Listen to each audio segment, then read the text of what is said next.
Hello everyone, welcome to drama one. Taewoon and Heejul दोनों ही competition लड़ने के लिए बिल्कुल रेडी थे। ताइवुन के पास चीना का ईयररिंग था तो वो उसमें से एक उठाकर अपने शर्ट में लगा देता है।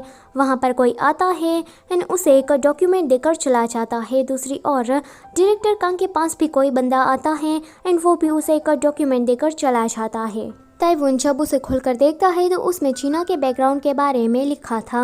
यहाँ पर डायरेक्टर कांग को भी यही मिलता है, पर उसे एक यूएसबी भी मिलती है।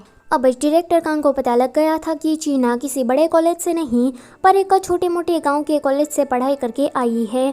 फिर वो उस यूएसबी में से वीडियोस को देखने लगता है एंड ये वीडियो उसी दिन का था जब चीना इंटरव्यू देने के लिए आई थी। डायरेक्टर कांग ने चीना से जब ये सवाल किया था कि तुम क्या हांगुक से पढ़ाई करके आई हो, तब चीना कुछ जवाब दे पाती उससे पहले ही ताइवुन ने अपनी अनाउंसमेंट स्टार्ट कर दी थी कि मेरा बेटा कांग चुंग कहीं खो गया है, उसके बहुत सारे बाल है, बहुत ही ज़्यादा मासूम है एक्सेट्रा। ताइवुन की वजह से इंटरव्यू में तमाशा खड़ा हो गया था। इस वजह से चीना ठीक से कुछ बता नहीं पाई, मतलब कि उसने झूठ नहीं बोला था। चेयरमैन अपने सेक्रेटरी से कह रहे होते हैं कि चीना ने अपनी एजुकेशन के बारे में कभी भी झूठ नहीं बोला है, ये तो बस एक मिसअंडरस्टैंडिंग थी।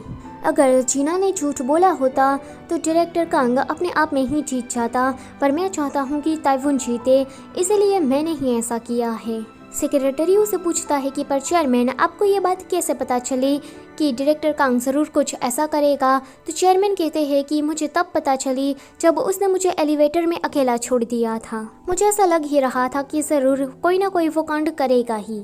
दूसरी ओर चीना ने घर पर खाना बनाया था मालसुक के लिए। ये देखकर मालसुक तो पहले शौक होती है, पर खाना मिल रहा था मुफ्त में तो वो खाने लगती है। चीना उसे कहती है कि ये बॉक्स है, क्या तुम उसे डिलीवरी पर्सन को दे दोगी? वो कहती है कि हाँ क्यों नहीं। फिर चीना उसे कहती है कि सुनो, ज़्यादा काम मत करना, अच्छे से रहना और टाइम पर खाना खा लेना। मालसुक कहती है कि आज तुम बहुत ही ज़्यादा अजीब लग रही हो। थोड़ी देर के बाद चीना अपना सामान लेकर वहाँ से जाने लगती है। बाहर एक म्यूज़िक शॉप में आकर वो कैसेट प्लेयर खरीद रही होती है। वहाँ पर हाइमी भी आ जाती है। हाइमी उससे कहती है कि तुमने मुझे यहाँ पर क्यों बुलाया है? तो चीना कहती है कि इस वजह से। वो कहती है कि ये क्या है? तो चीना कहती है कि ये है मेरा रीसेंट लेटर।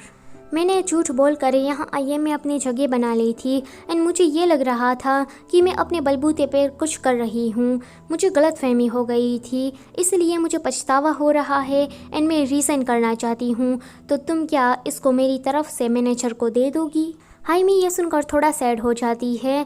तो वो कहती है कि मेरी चिंता मत करो, मैं ज़रूर अपना कमबैक देने वाली हूँ एंड ऐसा फेस बनाने की तुम्हें कोई भी ज़रूरत नहीं है। आगे चीना रेलवे स्टेशन पर खड़ी होती है एंड ताइवुन ने जो कैसेट दी थी उसे वो सुन रही होती है। सॉरी, उसे ताइवुन ने दी नहीं थी, पर उसने उसको कचरे के डिब्बे में से उठा लिया था। यहाँ पर कंपटीशन ख़त्म हो जाता है, ताइवुन जीत जाता है। डायरेक्टर कांग कहता है कि क्यों, कैसे, तुम कैसे जीत गए? तो ताइवुन कहता है कि मैं यहाँ पर चीना को बचाने के लिए लड़ रहा था, ना कि आईएम को हासिल करने के लिए। ताइवुन इतना कहते ही वहाँ से चला जाता है। डायरेक्टर कांग हारने की वजह से बहुत ही ज़्यादा टूट जाता है। वहाँ पर हाइमी आती है और उसे संभालने लगती है। ताइवुन चीना को कॉल लगा रहा था पर कोई भी आंसर नहीं आता, तो वो उसे ढूंढने लगता है। थक हार के वो अपने घर पर आता है तो उसे एक चीना का लेटर मिलता है। चीना यहाँ पर ताइवुन का मैसेज सुन रही थी, दूसरी ओर ताइवुन चीना का लेटर पढ़ रहा था एंड दोनों ने ही उस लेटर में सेम बात ही लिखी थी एंड लास्ट में दोनों ने ही अपना प्यार एक दूसरे को कन्फेस भी किया था। चीना ने कहा था कि मैं ज़रूर वापस आऊँगी, पर प्लीज़ तब तक तुम मेरा इंतज़ार करना। ताइवुन चेयरमैन को घुमाने के लिए ले जा रहा था क्योंकि चेयरमैन के पास कम वक्त ही बचा था एंड ताइवुन उसके साथ अच्छा समय बिता रहा था। समंदर किनारे बैठे बैठे चेयरमैन गाना सुन रहे थे एंड वहीं पर ही वो मर जाते हैं। कुछ दिनों के बाद डायरेक्टर कांग चेयरमैन की कब्र के पास आते हैं एंड फ्लावर्स रखते हैं।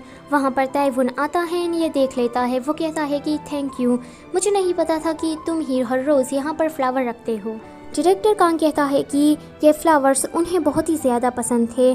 ताइवुन कहता है कि मुझे तुमसे कुछ बात करनी है, ये लो, ये तुम्हारा है, मेरे अंकल ने ये तुम्हें देने को कहा था। वो पूछता है कि ये है क्या? ताइवुन कहता है कि ये वही मेजॉरिटी शेयर है जो कि उन्होंने मुझे बचाने के लिए यूज़ किए थे, पर जाते टाइम वो सारे शेयर उन्होंने तुम्हारे नाम कर दिए हैं। IM और ये सारे शेयर मेरे कभी थे ही नहीं। शुरुआत से ही अंकल चाहते थे कि IM तुम संभालो, पर पास्ट में उन्होंने जो गलती की थी वो गलती तुम भी करने के लिए जा रहे थे। वो नहीं चाहते थे कि तुम भी उसकी तरह ज़िंदगी भर के लिए पछताते रहो, इसलिए उन्होंने ऐसा किया। ये शेयर लो और आज से ही IM तुम्हारी। IM से मेरा कोई भी लेना देना नहीं है। मैं अपनी फ्लावर शॉप में बहुत ही ज़्यादा खुश हूँ। डायरेक्टर कांग को इसके बारे में कुछ भी पता नहीं था। वो चेयरमैन का आखिरी लेटर पढ़ते हुए रोने ही लगता है एंड इस बार तो उसे बहुत ही ज़्यादा पछतावा हो रहा है कि उसने चेयरमैन के साथ ऐसा क्यों किया।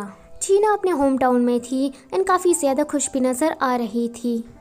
आगे ही चुल हाइमी को लेकर ओशन के पास आता है एंड यहाँ पर वो उसे शादी करने के लिए प्रपोज करता है। हाइमी तो ये सुनकर बहुत ही ज़्यादा खुश हो जाती है। कुछ दिनों के बाद ताइफून जीना से मिलने के लिए आता है। जीना उसे देखकर कहती है कि पांडा तुम तो पहाड़ों में रहते हो ना, तुम यहाँ पर कैसे? ज़रा 1 मिनट रुको, तुम हो कौन? वो उसका चेहरा देखना चाहती थी। ताइफून उसे अपना चेहरा दिखाता है। वो कहती है कि तुम हो। वो ज़ोर से चिल्लाने लगती है। वो कहती है कि शुरुआत से ही तुम्हें सब कुछ पता था, पर फिर भी तुम ना जानने का एक्ट करते रहे। वो उसे मारते मारते हुए समंदर किनारे पहुंच जाती है। आगे ये दोनों समंदर किनारे बैठे होते हैं। ताइफून कहता है कि मैंने तुम्हें काफ़ी ज़्यादा याद किया, इसलिए मैं तुम्हें देखने के लिए चला आया। जीना कहती है कि इसलिए लोग तुम्हें मिस्टर पनौती कहते हैं। वो उसे एक रिंग दिखाता है एंड कहता है कि ये एक जिंदा रिंग है एंड ये मैं तुम्हें देना चाहता हूँ। जैसे ही तुम इसमें पानी डालोगी तो ये एक बड़ा सा फ्लावर बन जाएगा। ये स्पेशली मैंने तुम्हारे लिए बनाई है। जीना कहती है कि तुम तो सच में मिस्टर पनौती हो। वो कहती है कि रुको ज़रा, क्या तुम मुझे अभी अभी प्रपोज कर रहे हो? तो वो कहता है कि हाँ। जीना कहती है कि ये कैसा प्रपोज हुआ, तुमने तो कुछ भी नहीं किया। ताइफून जीना से कहता है कि जीना अब मैं और वेट नहीं कर सकता। इतना कहते ही वो उसे किस करता है।